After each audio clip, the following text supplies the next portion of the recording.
കോഴിക്കോട് ലക്ഷങ്ങൾ വിലമതിക്കുന്ന നിരോധിത പുകയില ഉൽപ്പന്നങ്ങളുമായി മംഗലാപുരം സ്വദേശി പിടിയിൽ. കാറിൽ കടത്തുകയായിരുന്ന 10 ലക്ഷം രൂപയുടെ പുകയില ഉൽപ്പന്നങ്ങളാണ് യുവാവിൽ നിന്നും പിടിച്ചെടുത്തത്. പന്തിരങ്കാവ് ടോൾ പ്ലാസയ്ക്ക് സമീപത്ത് വെച്ച് ഡാൻസ് ഓഫ് സംഘമാണ് ഈ പുകയില ഉൽപ്പന്നങ്ങൾ പിടിച്ചെടുത്തത്. ലഹരി കടത്താൻ ഉപയോഗിച്ച വാഹനവും കസ്റ്റഡിയിലെടുത്തു. അനഘ ഹർഷനോട് വിവരങ്ങൾ നൽകാൻ. അനഘ, എപ്പോഴാണ് ഇയാളെ പിടികൂടുന്നത്? ഇയാളിൽ നിന്നും എത്രത്തോളം രൂപ വിലമതിക്കുന്ന പുകയില ഉൽപ്പന്നങ്ങൾ പിടിച്ചെടുത്തുവെന്നാണ് പോലീസ് ഇപ്പോൾ അറിയിക്കുന്നത്?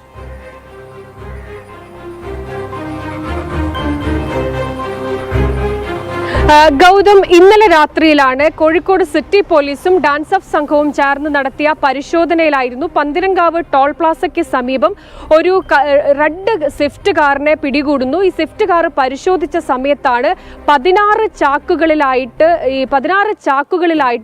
ഈ നിരോധിത പുകയില ഉൽപ്പന്നങ്ങൾ കണ്ടെടുക്കുന്നത്. ഏകദേശം വിപണിയിൽ 10 ലക്ഷം രൂപ വിലമതിക്കുന്ന ഹാൻസ് അടക്കമുള്ള നിരോധിത പുകയില ഉൽപ്പന്നങ്ങളാണ് ഈ കാറിൽ നിന്ന് പിടിച്ചെടുക്കുകയും ഈ വണ്ടിയിൽ നിന്ന് പിടിച്ചെടുക്കുകയും ചെയ്തിട്ടുള്ളത്. കാസർഗോഡ് സ്വദേശിയായിട്ടുള്ള അബ്ദുൾ സക്കീറിനെയാണ് ഈ ഡാൻസ് ഓഫ് സംഘം അറസ്റ്റ് ചെയ്തത്.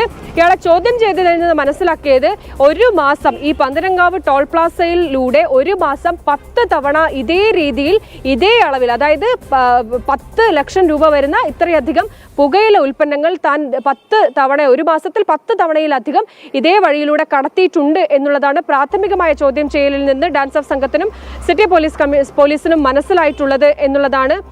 എന്തായാലും ഈ പ്രതിയെ ഇപ്പോൾ അറസ്റ്റ് ചെയ്തിട്ടുണ്ട്. ചോദ്യം ചെയ്യൽ നടപടികൾ നടക്കുകയാണ്. 10 ലക്ഷത്തോളം രൂപ വില വരുന്ന നിരോധിത പുകയില ഉൽപ്പന്നങ്ങളാണ് പിടിച്ചെടുത്തത്. ഓക്കെ അനഘ, വ്യക്തമാണ്. നിരോധിത പുകയില ഉൽപ്പന്നങ്ങൾ കടത്തുകയായിരുന്ന ആളെ പോലീസ് പിടികൂടിയിരിക്കുന്നു. കോഴിക്കോട് പന്തിരാങ്കാവിൽ നിന്നാണ് പോലീസ് ഇയാളെ പിടികൂടിയത്. അനഘയാണ് വിവരങ്ങൾ നൽകിയത്.